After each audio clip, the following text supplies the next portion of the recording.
Hello, everyone. It is Stefan Bertram and Ben Burgess coming to you live for Philosophy for the People.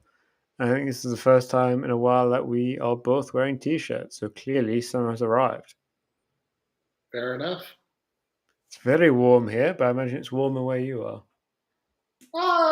Probably. I will say that I feel like this is a little bit of false advertising. My understanding from movies and TV shows is that mid-June in Southern California is supposed to be a little bit sunnier than this. It's been very, very sunny here to the jealousy of some Americans I talk to. I think Jason especially, who's like, why the fuck am I in Mexico if it's not sunny? But it's interesting today reading your essay, which is on possible worlds and possible worlds being real or actual or something like that, which is called modal realism. It was interesting, I think, and it's kind of an interesting thing about intuitions. People have the idea of intuitions as like kind of our pure, unreflective first initial thought on something, Yeah. and not something which kind of develops. I think what's interesting is for me, actually, the idea that you point out, which is kind of absurd, of, when I'm saying Julius Caesar could have lived longer if he hadn't gone to the Senate. I can't remember if that's the actual example, Yes. but something along those lines. You say, what I'm obviously not saying there is, in this other real world uh, where this happened, he would have lived longer. But I think I'm so kind of alternate history pilled. I'm like, no, actually, that's kind of what I think about, and kind of the absurdity of modal realism is not on like first glance, but like on second glance when you start thinking about, well, okay, now there's a lot of worlds, aren't there? There's like an infinite number of worlds, and interestingly, in a way, if all possible worlds exist, it means each world is necessary, which is kind of what we were trying to avoid in the first place. Right. So one thing we definitely don't want to think is that everything that happened is the only thing that could have happened. Like this is sort of one of the basic intuitions driving people like Lewis to think about any of this stuff in the first place. That like it sure seems to be true that sometimes like one thing happened, but something else could have happened instead, and if that thing had happened, this other thing would have happened. Like statements like that pretty routinely seem to be right. It'd be really weird to say that like every such statement was wrong, and this is this way that things happen is the only way they possibly could have been. This is the kind of thing that drives people to think about modal logic, which is the branch of logic dealing with possibility and necessity, and certainly it's the kind of thing that motivates people like David Lewis, the guy with the excellent beard in the thumbnail, to start thinking about possible worlds. But yeah, on his sort of strange account, I see your point. There is a way that we're sort of back to saying that what happened, what actually did happen, was inevitable. So what Lewis thinks, we talked about this a little bit last week, both in the YouTube chat and in the essay last week. And it's recapped here, and I talk more about it. Is that Lewis thinks that everything that what it means to say, Julius Caesar would have lived longer if he hadn't gone to the Senate on the Ides of March, is that in the possible worlds where he didn't go to the Senate, he lived longer, or whatever. Maybe the closest possible worlds, which just means the ones that are the most similar to ours in other ways that are relevant. where he didn't go to the But south. it seems like we're trying to talk about our world, right? Yeah, so this is one of my objections that I raise in the essay.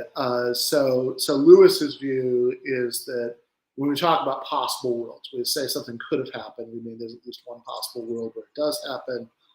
Uh, if we say that something had to happen, we mean that it happens in all the possible worlds, etc. Um, and when Lewis says possible world, I mean, that's a phrase that different theorists can use to mean very different things. But Lewis has this view he calls genuine modal realism, which says, no. The word world means exactly the same thing we talk about a possible world that it means when we talk about like the world, meaning like everything there is throughout all space and time, that, totality of everything there's ever been or will ever be, that's a world. You say there's more than one of them. In fact, there are an infinite number of those, and this is supposed to explain all of these kinds of conceptual problems about thinking. When we say such and such didn't happen but coulda, or if Caesar had stayed home from the Senate, he would have lived longer. And what it is that makes these sentences true, because normally we think that that truth is about conformity between what we say and objective external reality. Well, here you go. Here's some objective external reality for our statements about possibility and necessity to conform to make them true. And so that's that's Lewis's view. And in the essay, what I'm talking about this week is why I don't agree, because I kind of gone through Lewis in a very quick way at the beginning of last week's, and I sort of said, well, look, it really doesn't seem to me that this is the sort of thing that you can establish by philosophical arguments, that there are all of these like proving the existence of every possible concrete object, which yeah, is infinitely more than science has done or ever will do. yeah, I mean, like a way of getting at the sort of epistemic intuition I was appealing to there is if you think like, all right, if I gave you some kind of pure philosophical argument, there was no reference to any kind of empirical evidence. I was just like thinking about concepts, and the conclusion of my argument was that there's a hitherto undiscovered planet whose orbit is obscured, and in our observations by Jupiter. You would say, well, hold on.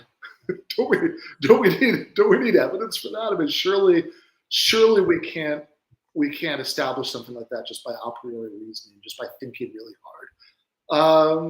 And if you think about Lewis, I mean, look, he's saying that he's making a much bolder claim than there's just one extra planet. He's saying there's an infinity of other planets and galaxies and Julius Caesar counterparts and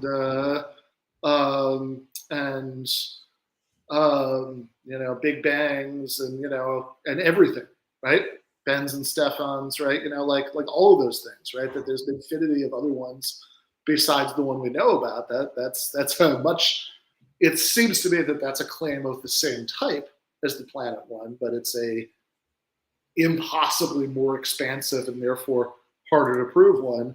And that he's not really making it on the basis of evidence. He's making it on the basis of philosophical arguments. And like, there's something that should be suspicious about that. It's like, it really doesn't seem like we should be able to do that. So that's basically all I said about Lewis last week. But then I wanted to come back to him this week because if I sort of leave it at that, it's like, well, okay, but Lewis does make all these arguments for it. I mean, if it turned out that he had a really good case and there were no good objections, then all right, maybe that epistemic intuition I'm appealing to is wrong. Maybe, I mean, if you say nobody could possibly establish X on the basis of philosophical arguments, and somebody says well, here's my philosophical argument for X. What's wrong with it? Like, you know, you can't just sort of bang the table and it says, nah, it's impossible that you did this. Like, I think you kind of need to show, like, okay, I'm, I'm actually looking at the details of the view, and here's why, here's why I don't think the case quite works. So, quite a big part of this essay is on common sense, Yeah, which I think is definitely an interesting topic. But kind of both you and David Lewis seem to take the idea seriously that we should be concerned with common sense, in which he does give a case for. But what's your reasoning? Like, I don't know. Physicists obviously are probably like slightly interested in kind of folk physics or naive physics or whatever. But they don't like if the experiments say otherwise, and they're like, well, they can toss off. yeah. Well, I think the key part of that is if the experiments say otherwise, right? I mean, I think that's pretty much what physicists should think. I think that, like, um, I mean, sometimes there's a question of how to, interpret the result, like some sort of results of experiments. And, the obvious case would be quantum mechanics. And there, I think that, like, I mean, even just stuff like heavier things should fall faster. no, sure, right. So yeah, my point was just going to be, I think that, like, when there's a matter of interpretation, that, like, you have a bunch of theories that sort of otherwise do an equally good job of accommodating the evidence, then even in physics, common sense might get some kind of vote in that process. But yeah, I mean, generally speaking, I do, I do think that, like, physics greater than symbol common sense is a perfectly good principle, right? That that, like, it commonsensically, like, sure, it seems weird to say such and such, but then, like, hey, check it out. Here's my evidence for such and such. Okay, good. I I would say now you're in possession of a good reason to reject common sense. Um, so, yeah, I think if you have empirical evidence that conflicts with common sense, as in a lot of the physics examples, then you should go with what the empirical evidence says. If even with math, uh, like, there are plenty of things that you can prove with mathematical proofs that, you know, wildly fly in the face of common sense, that sound obviously wrong when you first hear them. That, like, some infinities are bigger than other infinities would be a case, or even, like, something as mundane as, like, probability theory, like the Monty Hall stuff. I mean, like, that like, if I'm just kind of if I haven't thought about it in a while, right, it sounds wrong to me again, when I first start to think about it, right? Because I think in a lot of cases, our intuitions about this stuff are just wrong. That's fine, right? I mean, there's nothing infallible about our sort of intuitive sense of what sounds right. Um, so I think there could be a whole list of reasons to reject common sense, um, but I do think it gets some kind of vote, and then especially when you're sort of engaged in pure philosophical speculation that's not really driven by uh, that's not really driven by, like, evidence or anything quite as straightforward as a, like, no, but seriously, you're just wrong about the math. Like, I can show you, right, on a chalkboard. Um, then I think in a situation, like, in a context like that, common sense starts getting a lot more votes. Again, not because it's infallible. I mean, I actually really like the way that Lewis puts it in the passage that I quoted in the essay from on Plurality of Worlds, where he's like, look, the claim is not that, like we have some sort of faculty of intuitive knowing that's that's like magical and infallible, or that we or that I don't know, the common people feel in their bones, whatever the truth is that highfalutin philosophers have forgotten, or anything like that, right? It's just sort of, I think, a fact about how reasoning works, that you have to start from somewhere. And if you're trying to figure out what, as far as you can tell, is true, and especially in contexts where you don't have much else to go on, then I think there's a certain kind of, usually not a word we like on this channel, but conservatism, whereby all we mean by that is we're maybe we should say conservationism. That's the environment. We're just, that all else being equal, we've got a certain bias in the direction, a certain legitimate bias in the direction of, let's, like, if whatever we started out believing, if we're thinking about new stuff to start believing, then all else being equal, yeah. I mean, if this wildly flies in the face of what otherwise seemed to be true, that's a strike against it. The question, I think, is, well, what can, even in that sort of purely philosophical context, where we're not talking about empirical evidence, we're not talking about anything as simple as, no, you just got the math wrong, I can show you on the chalkboard. So even in that purely philosophical context, what is it that could kind of justify the trade-off that says, like, okay, something seems... Lewis, in what you quoted, seems to basically make the point that in philosophy, we should be conservative in this way because you never really get these knockdown arguments or knockdown data. Yeah, exactly, right? So since you don't have these kinds of knockdown arguments against your common sense starting points, that means that the common sense starting points count for more than they would in situations where you do have those kinds of knockdown arguments. And that seems totally right to me. Like, I'm on the same page as him on that general methodological point. But the other half of his point there is, okay, and look, I think a lot of people, when they're talking about the level of abstraction that we have been for the last few minutes, will be like, what is this common sense garbage? I reject that utterly. Your intuitions mean nothing to me. Like, that's how they would talk, because that sounds right to them when they're thinking about it at this level of abstraction. But then if you actually pay careful attention to how they argue, right, they're constantly appealing to what sounds right, because you can't not. There's just no other way to proceed.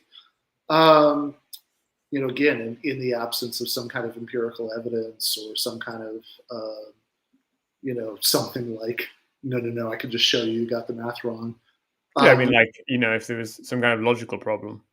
Yeah, exactly, right? If you just said, no, this is, I know commonsensically X seems to be true, but really X leads to a logical contradiction, right? Like, that's a knockdown argument. Like when anti-natalists talk about violating the consent of the unborn.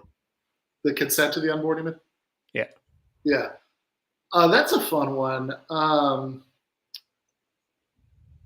Yeah, because that seems like that could go either way, right? Like, I mean, it depends exactly what you mean, but if you're saying not, you didn't get their consent, but you're saying you violate their consent, then that's impossible. That didn't happen because that's just impossible. Yeah, you can't violate somebody's consent if they're not capable of giving or withholding consent. That seems right. Also, by the way, if you're being all careful, these sort of things don't turn up in actual philosophers' arguments beyond asterisk rarities. Not to mention, and I don't want to get too sidetracked on this, but just because I'm thinking about it, like, to the extent that I can make sense of what's going on, if somebody says that bringing a child into existence, violated the consent to the unborn, like, okay, I mean, sure, you're bringing somebody into existence who didn't ask to be brought into existence, but but like, if you, they might very well be happy that you did.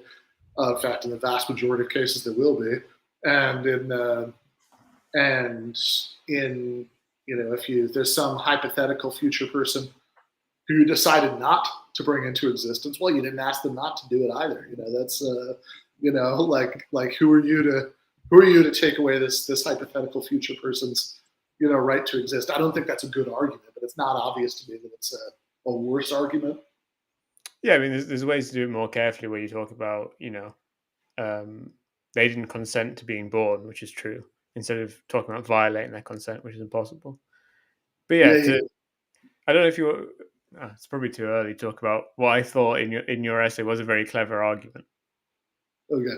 Well, so Lewis is making the point that even given everything that we've said for the last few minutes, that Lewis and I agree on, right? That it is that like our sort of commonsensical, intuitive sense of what sounds true, um, as as much as it doesn't sound very rigorous when you say it out loud like that, is inevitably going to have some role in shaping our theory. It does get a vote. Um, he thinks that it can be outvoted by sufficient theoretical advantages.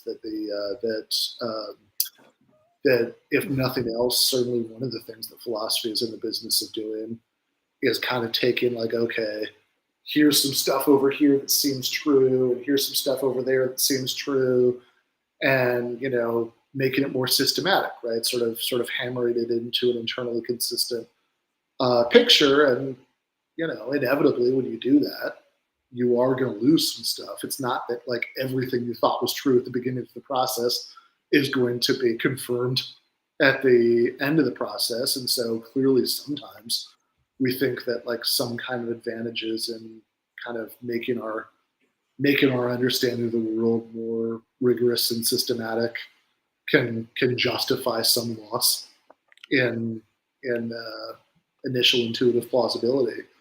Uh, that all seems right to me too, right? So what the context here is that Lewis had this fun line that I had quoted last week about how like he could refute every argument against his position, but he didn't know how to refute an incredulous stare. And which is a good line, but in this passage we've been talking about from On the Plurality of Worlds, like he's actually giving the incredulous stare its due, right? He's saying, okay, when people basically say, no, that's ridiculous, right? Like they're incredulously staring at genuine modal realism, the sort of charitable interpretation of their point is that the theoretical advantages of believing in genuine modal realism aren't worth the cost of this extreme alteration in our view of reality.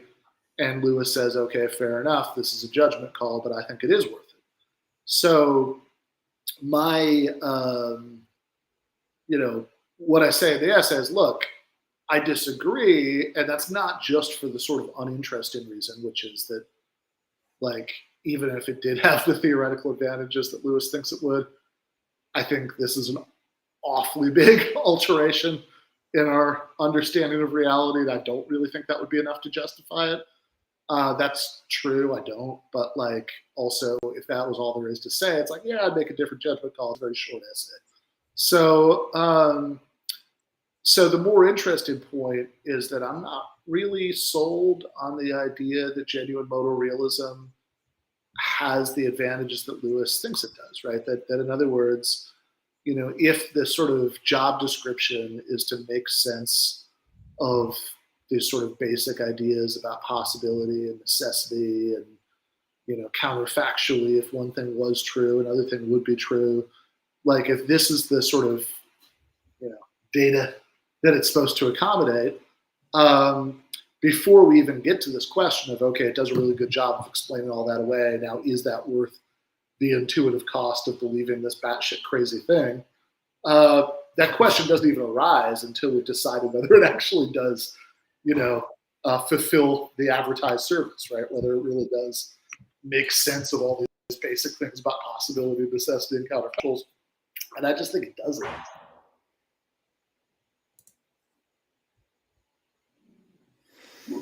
And what you bring up at this point, which I very much like, I was like, Ben's. And did you get this argument from anyone, or did you make it up yourself?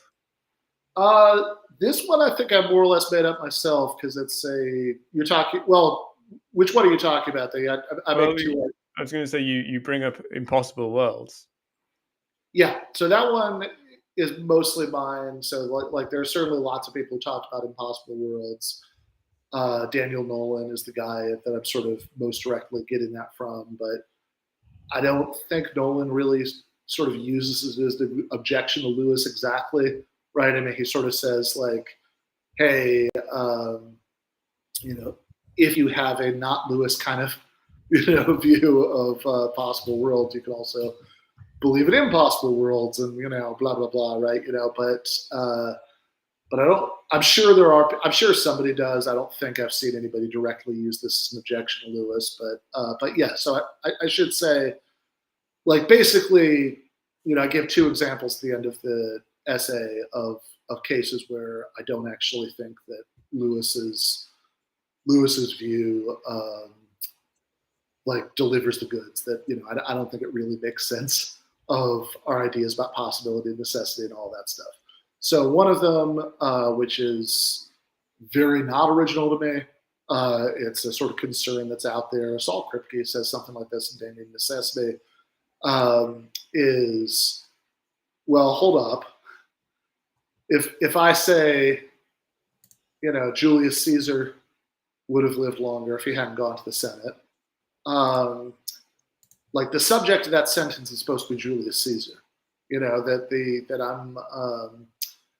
I'm making a claim about what would have happened to him, or that there's some possible course that guy could have taken.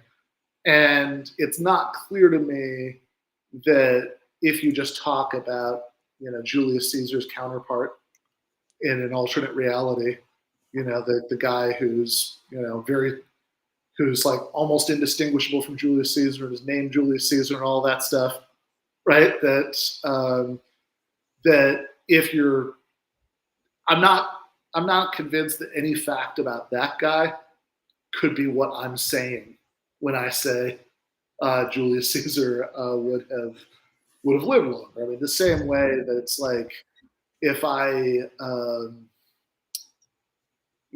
don't know. I mean, if I'm cloned, not in the boring thing way that like what cloning actually means in the real world, but like in the fun science fiction way, right? That like I walk into a machine and I walk out. It makes an identical copy. Yeah, it makes an identical copy, exactly. And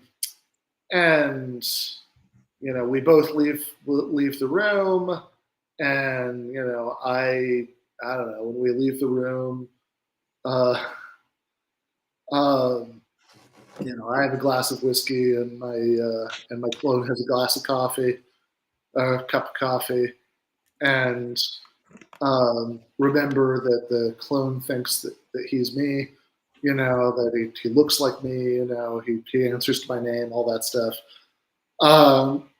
If I say, if I'd had coffee instead of whiskey, I would feel more alert right now. We're not talking about him.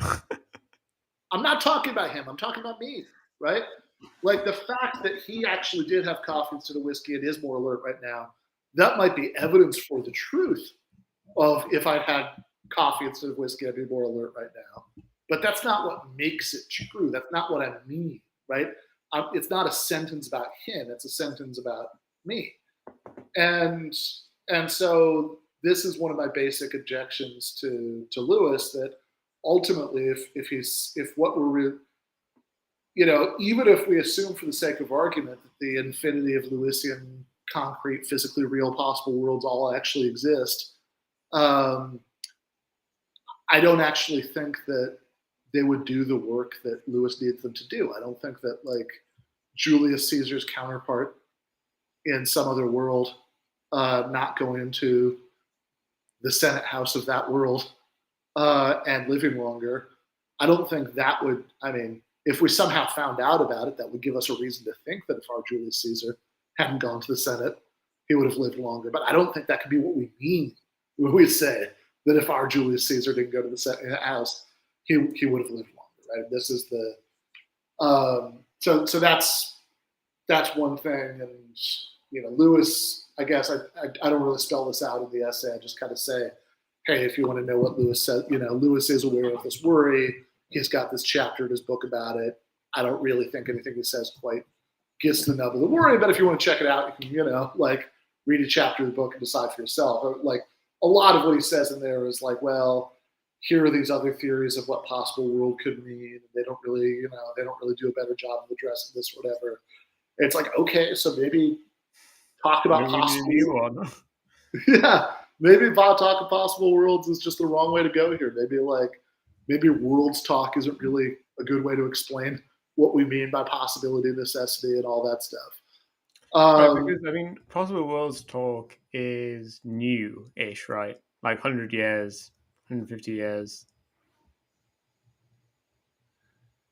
Yeah. Obviously, people have grappled with counterfactuals for thousands of years, but only in the past 150 have we kind of talked about possible worlds, which does show, if anyone's wondering, that philosophy does go places, but doesn't mean it goes good places. That's true. Yeah, I guess Leibniz has some possible worlds talk a few hundred years ago, but whatever. Look, Aristotle was worrying about possibility and necessity, thousands of years ago. So yeah, I think your point is definitely well taken. And yeah, there's a good reason to think that it's like, yeah, okay, so maybe possible worlds just aren't going to be a super useful concept for clarifying what we mean by possibility and necessity. I think that should totally be on the table as an option in this discussion. But yeah, then the other point is, hold up. One of the things that possible worlds talk is supposed to do for us is to explain counterfactuals.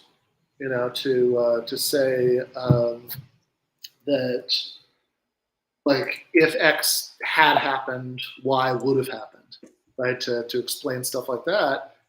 And I think there's a specific kind of counterfactuals that Lewis's view actually can't really help us with at all.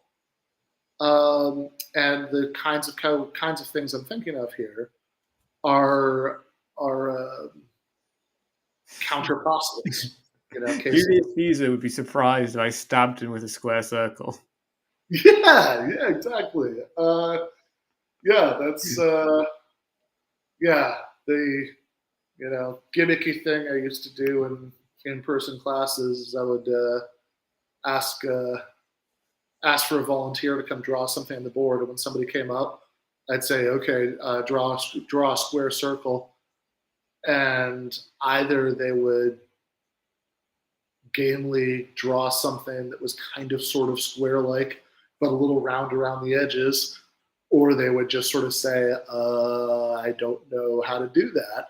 And either way, it'd say, okay, we don't judge you for this because you could not have, right? That given the definitions of circle and square, anything that's circle is not a square and vice versa. No one came up to the board and drew a circle surrounded by a square and said, it's like a tesseract or whatever, and actually in a higher spatial dimension, it is a square circle. I think there were a couple times that people did draw what you're describing, but I don't think I ever got the tesseract explanation. Okay. But yeah, it's but it really seems to be true that if when I've been doing this gimmicky thing, if some student had actually succeeded in drawing a round square, I would have been very surprised. You would have gotten the phone to the New York Times. Yeah, exactly, right. And whereas that seems to be true, whereas it seems to be false that if they had drawn a round square, I wouldn't have, wouldn't have given me a moment's pause, right? That one seems to be false. And it's okay. There seem to be a lot of, cases like this where we have some pretty clear intuitions about what would be true given various impossible antecedents. So if like whatever. I mean, I've done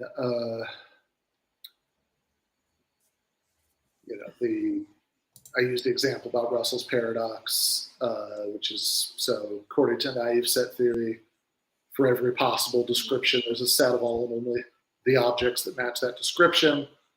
Right. So for the description being a round square, there's a set with no members. Right. There's the empty set. For the description, being a dog, there's the set of all dogs. For the description being round or square, there's a set where all the circles and all the squares, are members of it. But famously, this can't be the right view about set theory because of Russell's paradox.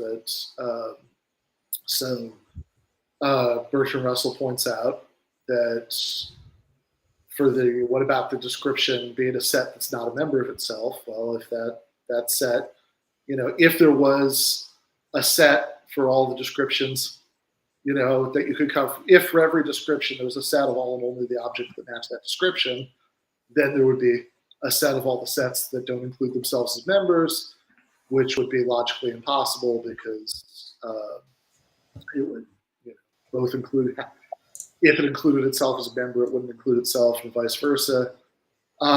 So here we have a true counterfactual statement. If naive set theory were right, there would be a set of all the sets that didn't include themselves as members. The contrary statement, if naive set theory was right, there wouldn't be a set of all the sets that didn't include themselves as members, is false.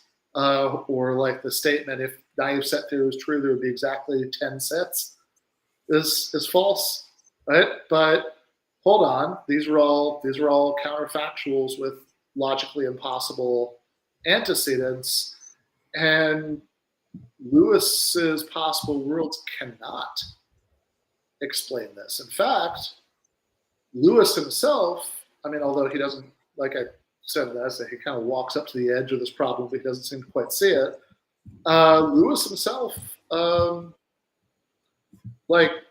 sort of does a nice job at a footnote in the first chapter of On the Plurality of Worlds of explaining why he can't have logically impossible worlds. That but he doesn't do it in any interesting way. He's like, well, they're impossible, aren't they, lol? Yeah, more or less. I mean, I think it's a very clear explanation, but it's not like conceptually interested. It's just like if it says, look, if a possible world were like, if worlds were like stories, right? They're sort of imaginary constructs. Then sure, you could have logical inconsistencies in stories. Like there are logical inconsistencies in stories all the time because like writers are lazy and they don't notice them. See all of our episodes on time travel. Yeah, exactly. Right. That's a common thing. So there's no problem having inconsistencies in a imaginary construct that it's like, okay, if we say possible world, we're just sort of all that's supposed to refer to is just something that we're like imagining about how the world could be, or like some set of propositions about how the world is or whatever, then you could have impossible worlds, no problem, right? That you could just have a description that contains some inconsistencies and that's not true, but whatever. Neither are any of the other descriptions besides the one that is true. But if possible world means what it means to Lewis, then you can't, because it wouldn't be like that, right? It wouldn't be like oh, in the world of Back to the Future, when we all say like in the world of Back to the Future, there's inconsistent things are true about whether Marty's trip to the past happened before he left.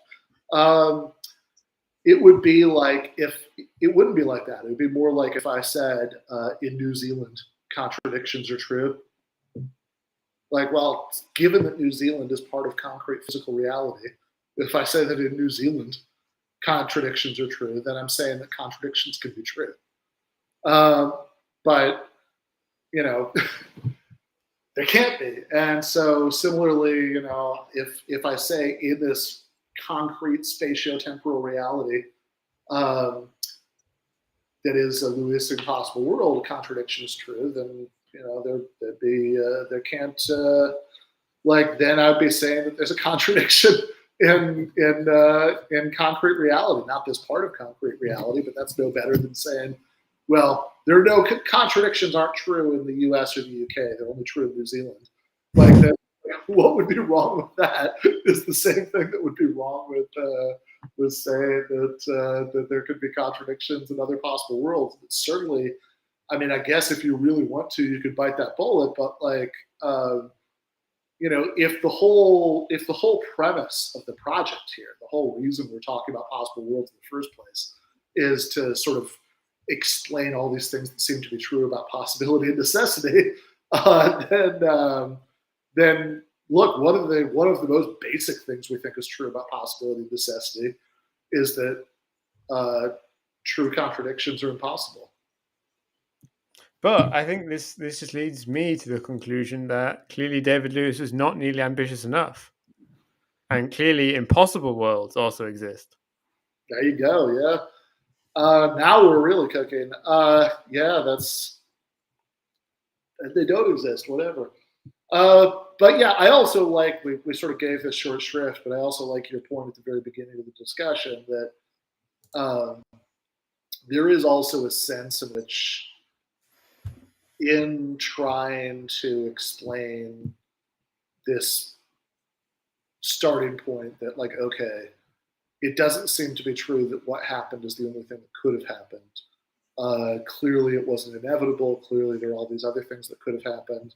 This is the sort of basic picture of reality that we're trying to make sense of when we start thinking about possible worlds. Well, if we believe in concrete possible worlds, then there is a sort of sense in which we've come full circle, or we've lost some of what motivated us in the first place, because it's going to be true that something else could have happened in the sense that it happened at some other possible world where a possible world is a real world. But we're actually right back to saying that this world that we're in is inevitable. That there could not have failed to be this world because all the possibilities exist, because of course this one would. So it's like every single detail of the way things are right now could not have possibly failed, was inevitable. It could not have not been the case because every possible arrangement of how things could be is the case. So yeah, which is just really strange, right? That we've got to a point of like mega necessitarianism, where every logically possible thing will necessarily happen because all logically possible things necessarily exist. But I don't know, like it does feel a bit strange for David Lewis to bring into existence these infinite worlds, but then go, well, actually, no, the ones with logical contradictions aren't allowed. Yeah, I mean, it is it. I mean, I think that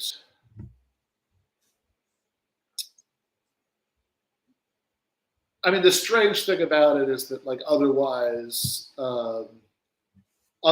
anything goes, right? Like that. I mean, almost everything goes anyway. So yeah. like there's like under David Lewis's possible worlds, there's like a universe with one giraffe in it, with two giraffes in it, all the way up to infinite giraffes and nothing else. And it's like every more or less every fucky thing you can think of the set of all possible worlds.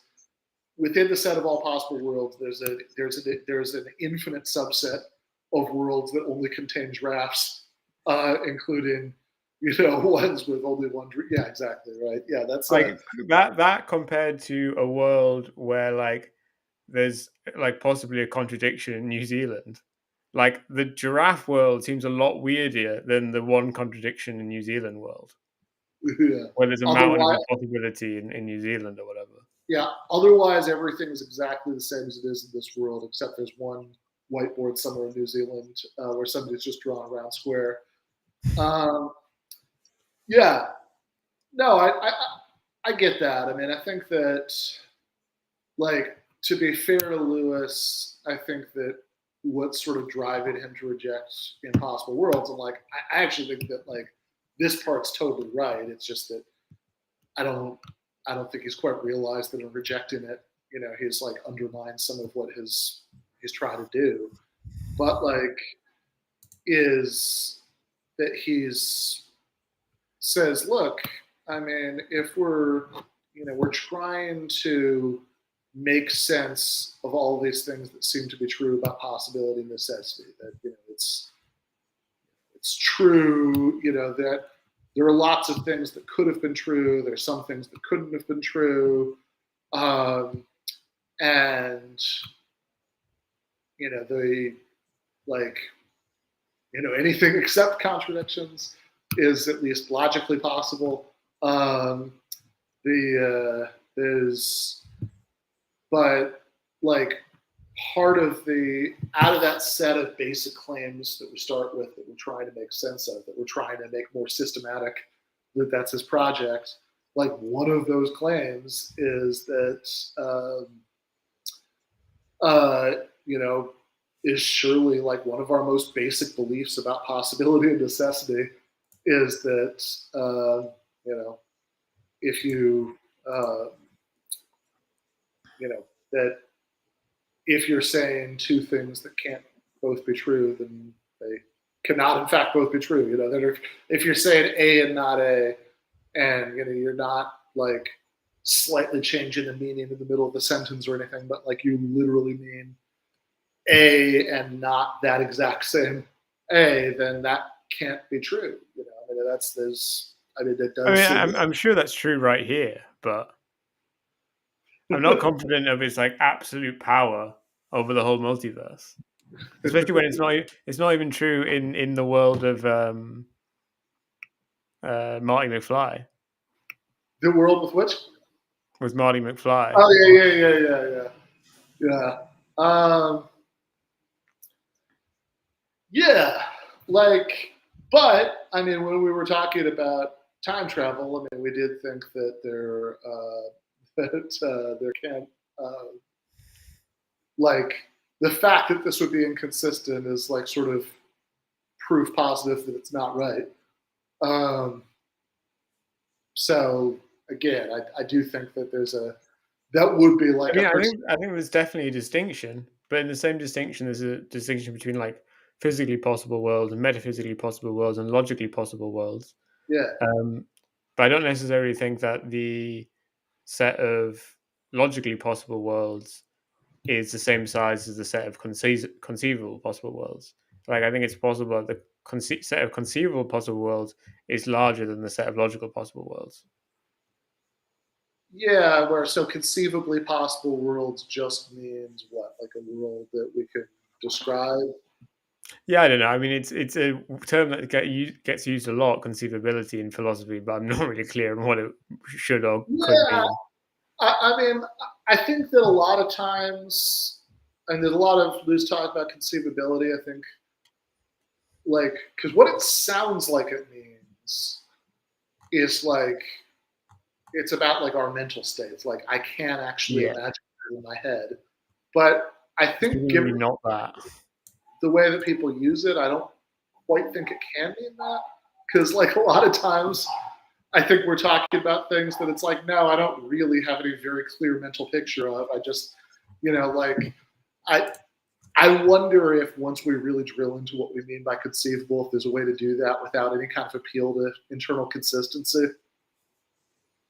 I should also say, by the way, just a little footnote, you just mentioned this very common idea that there are these three kinds of possible worlds. There's what is it? There's the logically possible, metaphysically possible, and physically possible, right? So physically possible worlds are worlds that have the same physical laws. You can't have infinite giraffes in that one. Yeah. Well, I mean, maybe you can, but they'd have to be really spread out. Yeah. Right, but it's like more or less like that's they have, you could possibly have infinite giraffes, but like there are like lots of crazy, you could certainly have I don't know, Caesar not go into the Senate House on the Ides of March. That if he, maybe you would have had to like tweak, assuming really strict determinism, you might have to tweak the starting conditions a little bit. But after that, right, you could have all the same physical laws and have him not do that, or have Hitler win World War II or whatever. And then on the other end, there are logically possible worlds. Just okay, any world where the laws of logic are the way they are now. I will say this in between category of metaphysically possible worlds always seemed weird to me. Oh yeah, Like, I don't really know what it means. It's one of those things like conceivable. Like what counts? yeah, I'm a little iffy about whether I anybody. mean, I don't know. Maybe it's like if we hold that physicalism is metaphysically true, um, then it holds true that Okay, everything has to be physical on a metaphysical level. That's probably a bad example because it ties us no, but back that's into what I thought. I kind of to like that. So you could have like, yeah, I'm just trying to think of. So you could have like a world where, uh, well, I mean, maybe we could say that you have it's metaphysically true that in every world everything follows a set of self-consistent rules, yeah, which it would be could be metaphysically true if we hold that to be the case, but it wouldn't be logically necessary or true. yeah. I mean, actually, I think the physical example is physicalism example is interesting, right? Because you could maybe have like, um, worlds where like, I don't know. So I'm just trying to construct this so we're not violating any. Or no, we could violate the physical laws if we want to. That's fine. So because we're not talking about physical possibilities. So yeah, we could have. Yeah, we can just have worlds where like dualism about mind body dualism is true. That's those would be. I mean, 'cause Uh, it relates to the zombies debate, right? Because the point of zombies, philosophical zombies, which are people or humans or people who have brain psychos but don't have mind psychos or don't have qualia or something like this. The point of them is not to say there might be one walking around, but right. merely to say it's metaphysically possible, in which case it's metaphysically false that physicalism is true, even if it is can still be true locally. Yeah, right. So the idea, my understanding about the zombie argument, which is I wonder, by the way, when that name was invented because it's Right. sort I of, mean, it must have been in like the 70s or something, right? uh, but yeah, philosophical zombie is somebody who's behaviorally 1974. all right. Okay, interesting. Yeah. So like Romero zombies were already a thing when philosophical zombies were invented. Yeah. So philosophical zombie is somebody who uh, is behaviorally 100% indistinguishable, is both physically and behaviorally 100% indistinguishable from you or me. That if you did brain surgery on a philosophical zombie, you'd see all the same stuff you'd see if you did for brain surgery on you or me. And if you I don't know, you punch Yeah, them. if you like show them a picture of the pig, like the same neural stuff would light up. Like there is something going on there. Yeah, exactly. But they just don't experience anything. They're not actually they're not actually having the what's going.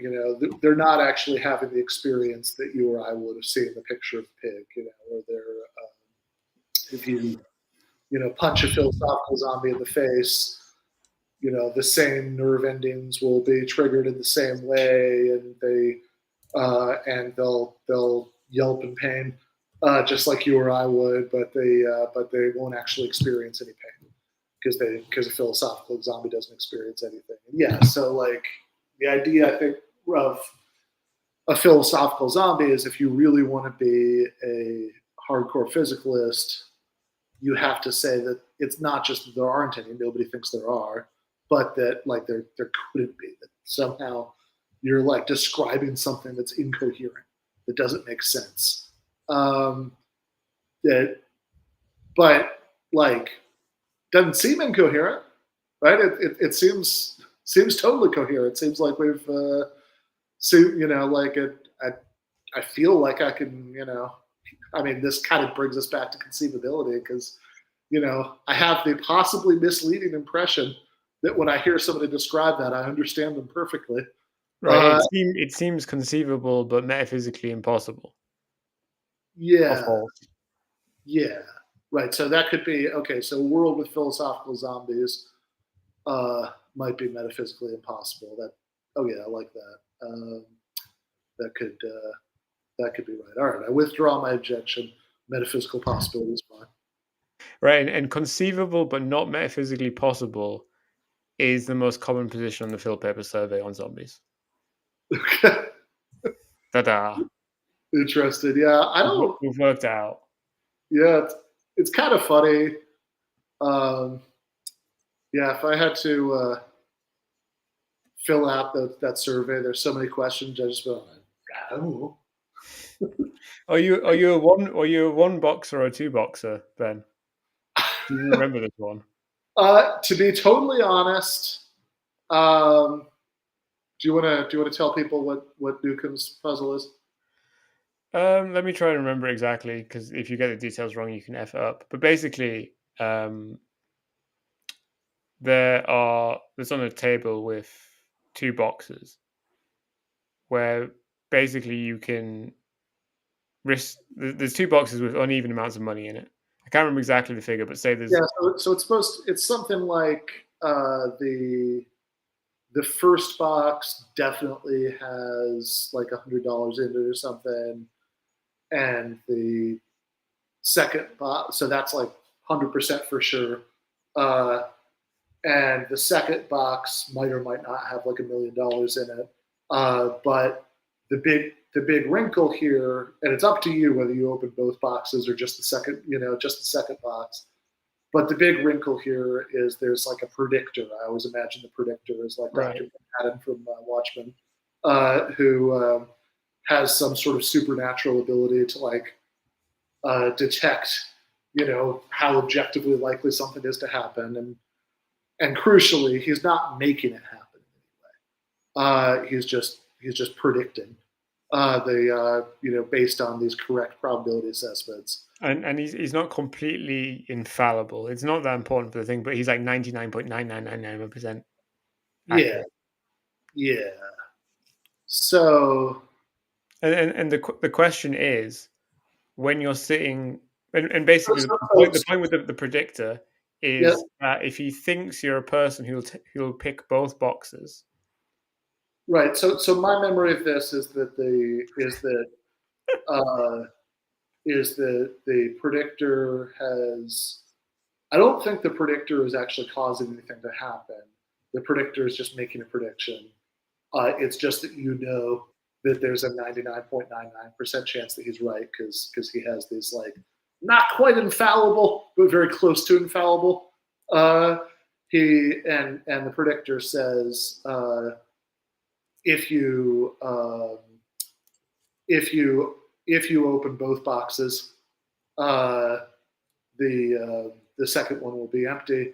But if you only open the second box, it'll have the $1 million in it. Um, and so the question is, rationally, people will always like misinterpret this as a question about like what would you actually do, which Or is like like a risk, yeah, It's not a how question about risk. right? It's that they always reinterpret it from an interesting question about rationality to an uninteresting question about personal psychology. But Right. the question is not what would you actually do, but the question is like what would the rational thing to do be? What's the best average outcome you could get? And Yeah, the interesting, we've explained it badly here, yeah. but the very interesting thing is everyone who hears it thinks it's completely obvious what the answer is, but people will be Almost split on everybody. what answer that is.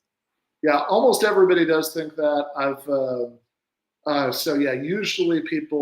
So like the argument for the one box solution, you should only open the second one, is if you have if there's a 99.99% chance that if you do something you'll get $1 million, and if you don't do it, you only get $100.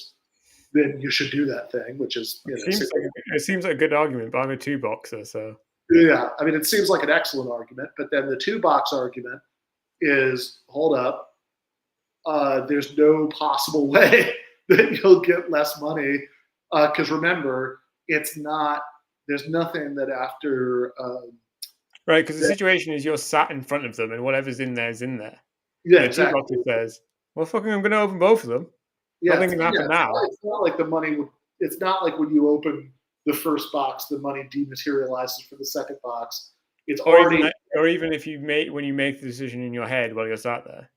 Yeah, exactly. The money is already in there before all. The money is either in the second box or not in the second box before all of this is explained to you. And so the argument is, well, come on, there's no possible scenario on every possible. There are only two possibilities here, and on both of them, I will be richer at the end if I open both boxes. Either there is no money in the second one, in which case I'll have $100 rather than zero if I open the first one, or there is money in the second box, in which case I will have $1,100,000 rather than just $1,000,000. Either way, I'll be better off.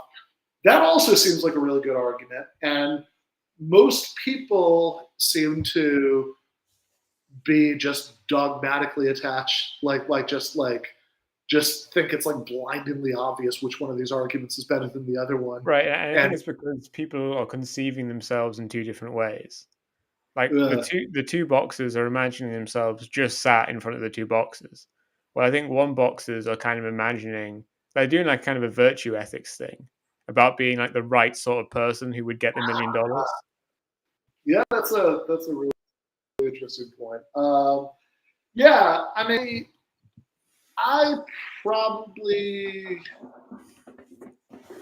I mean, gun to the head, I guess two bucks, but honestly, I am honestly, this is one of those things that teaching is kind of ruined for me because in my at Rutgers in my LERP classes, logic, reason, persuasion, the this is an example I do a lot in class, and um, it's I spent so much time trying to get people who could only see the force of one or the other of these arguments to see the other And the one. other one. That by the end of the process, I sort of forgot what my own intuition was about this. Like it's kind of muddled. Like I think You've got to say two boxing because two boxing is the fuck it we ball option. fair enough. But it is true that like I think decision theorists are overwhelmingly two boxers now. But obviously Okay. that it does depend on interpreting it in a certain way. It's just that interpretation has become hegemonic. But I do think it's a really really fun puzzle because of that, and it's one of those things where like it's such a nerdy technical thing that people will get furious about it. Like there was a guy on Reddit Ask Philosophy who was like, "Why does anyone still two box?" And when we told him that actually nearly all decision theorists two box, he was fuming. Yeah. No, it's yeah. I think it's just one of those things people seem like because whichever one of these arguments has managed to take over your brain as you're thinking about it. They both have a way of like making if you're seeing it through this lens, it just seems so obvious to you. It's very frustrating that other people that it's that other people it's not obvious to other people. And in fact, this other thing that seems totally wrong to you somehow feels obvious to them. Yeah, I think in a advanced socialist society where everybody's material needs are met, there will probably be murders over this. Yeah, like in Russia where you hear about people shooting each other over Kant. Yeah, I remember that. Yeah. In Königsberg, whatever it's called now, Kaliningrad, Yeah. where he was from, which is cool. I'm glad that like somehow the spirit is remained. Like the Russians are not shooting each other over Kant in like Strava, Russia, or Leningrad or whatever. They're shooting each other over Kant, where Kant is from, as if his like world spirit is still there in a powerful way. Nice. Cool. But yeah, so if Ben is ever in need of a philosophy essay, or if anyone's kind of inspiring to go on the same path he has, you can just scroll down the Phil paper survey until you find one you like and just write an essay on that. Fair enough.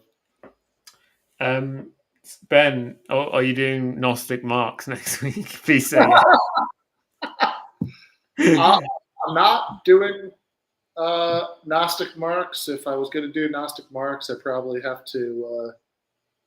That's for Jacobin. Clearly, it's an important Yeah, work. I gotta save that for Jacobin. That is a fascinating question. Whether I could talk Megan into letting me do that at Jacobin, but in any case, I mean, there's tweets with thousands of likes about it. Is that, and it has Marx in the title? How can that not be a Jacobin article? It's yeah, vaguely relevant on the internet, and it's about Karl Marx. Biddle bingle bang.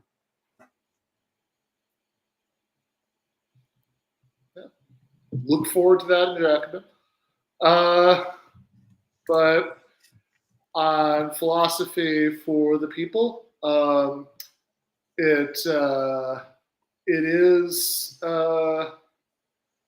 Yeah, it is time for a Marxy one, but it's not going to be about Gnosticism. Tragic. It's, um, it's going to sort of look at some material that we've done in the past, but in a slightly different light, and in a way that actually kind of connects to the joke, if it was that I just made about Newcomb's puzzle, which. So it's called I'm a Marxist and an atheist, but I don't believe religion will wither away under socialism. Oh, so we're doing like shit empiricism. Yeah. We're doing future history. Yeah. We're doing. I'm very hypocritically doing what I just took Lewis to task for, and making claims about concrete reality. You know. Okay, well, next week on Sociology for the People. Yeah, from my armchair. But there we have it. Someone in chat was talking about Uncle Ted, and I was looking back at his his New York Times published bestseller, and I think the interesting thing about reading Industrial Society in the Future now is how his like critique of the left is exactly something you can see reproduced on Twitter, which is bad, but not for the reason that he was like an insane maniac or whatever, but from the fact that it shows that there's been no real development in this kind of Yeah. post-left, anti-left, but leftist, whatever kind of thinking, and that the left is being critiqued for the same things that he was writing about, 40 years ago or 30 years ago, while presumably things have actually moved on. Yeah.